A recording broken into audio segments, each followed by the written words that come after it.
আজকের ক্লাসে আমরা সবাই মিলে শিখবো কিভাবে আমরা ইংরেজিতে একজন নতুন বন্ধু বা নতুন ফ্রেন্ড বানাতে পারি।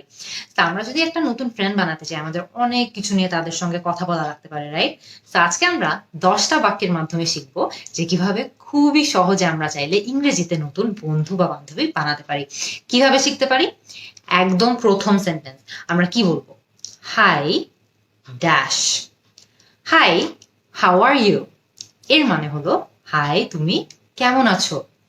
Hi how are you doing, এরও মানে হলো যে তুমি কেমন আছো। অথবা আমরা এটাও বলতে পারি hi how do you do, এরও মানে হলো যে তুমি কেমন আছো। এরপরে আমাদের কি বলা লাগতে পারে? আমরা হয়তো বা এখন আমাদের নাম বলবো।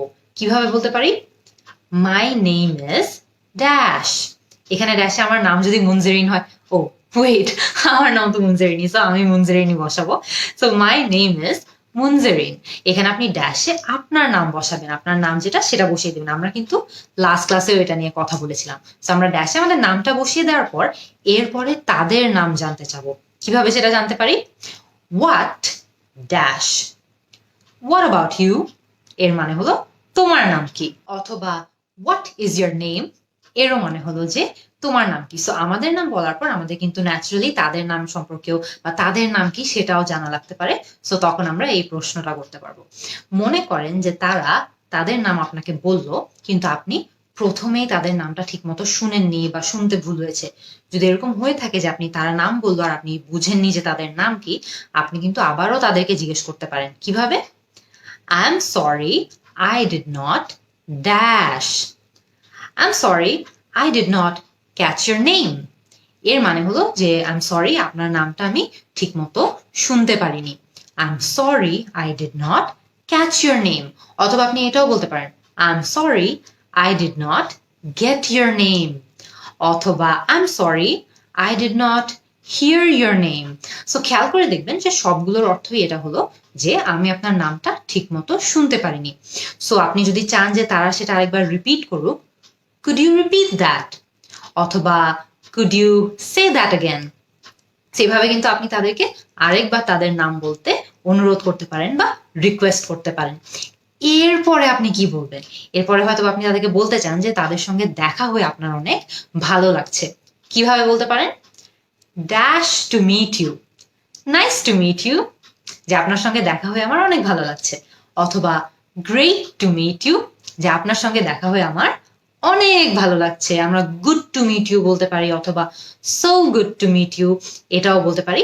সবগুলোরই অর্থ হলো যে আপনার সঙ্গে দেখা হয়ে আমার অনেক ভালো লাগছে। এরপরেও কিন্তু কথা বাড়ানো সম্ভব বা কথা আগানো সম্ভব। কিভাবে? আপনি তাদেরকে হয়তো জিজ্ঞেস করতে পারেন যে তারা কোত্থেকে এসছে, বা তারা কোথায় থাকে, বা কোন দেশ থেকে এসছে, বা কোন গ্রাম থেকে এসছে, কিভাবে, বা কোন শহর থেকে এসছে। কিভাবে জিজ্ঞেস করতে পারেন?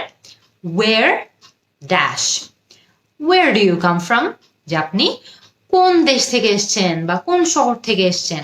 অথবা ওয়ের আর ইউ ফ্রম, এরও মানে হলো যে আপনি কোত্থেকে এসছেন। তো আপনি যদি এমন একজন ফ্রেন্ড বানাতে যাচ্ছেন যে হয়তো অন্য দেশ থেকে এসছে বা অন্য শহর থেকে এসছে, অন্য জেলা থেকে এসছে, আপনি কিন্তু তাদেরকে সহজেই তাদের দেশ সম্পর্কে, তাদের শহর সম্পর্কে এই প্রশ্নটা করে জানতে পারেন যে ওয়ের আর ইউ ফ্রম অথবা ওয়ের ডু ইউ কাম ফ্রম।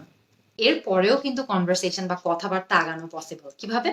এটা কিন্তু অনেক কমন একটা সিচুয়েশন, যে মনে করেন আপনি একটা দেশে জন্মেছেন কিন্তু বড় হয়েছেন আরেকটা দেশে।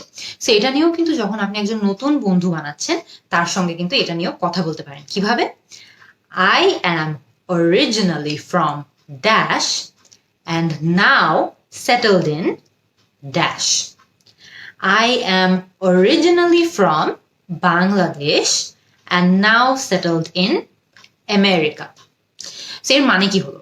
যে অরিজিনালি ফ্রম বাংলাদেশ মানে আমি বাংলাদেশে হয়তোবা জন্মেছি, and now settled in America মানে আমি এখন বর্তমানে আমেরিকায় সেটেল আছি। বা এটাও হতে পারে যে আমি বাংলাদেশে হয়তোবা আমার শৈশবকাল কেটেছে, আমি যখন ছোট ছিলাম আমি বাংলাদেশে ছিলাম এবং এখন আমি আমেরিকায় সেটেলড, বা এখন আমি আমেরিকায় থাকি।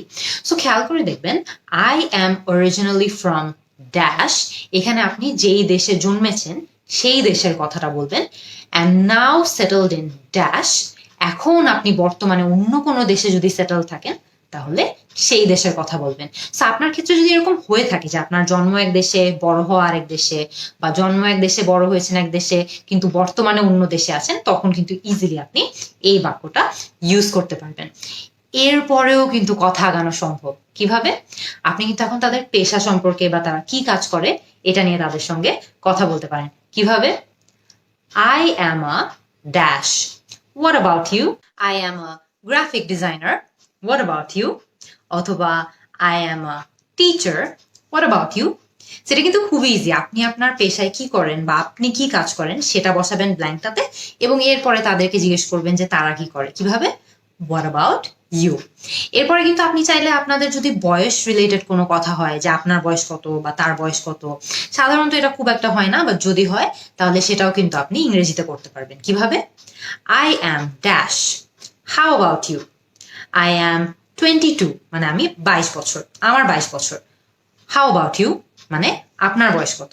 হয়তো আপনি এটাও বলতে পারেন I am 22, just 22 বললেও কিন্তু হবে, 22 years old বললেও হবে। আপনার যেটা বলার ইচ্ছা সেটা বললেই চলছে। এরপরে আপনি বলতে পারেন how about you, মানে আপনার বয়স কত।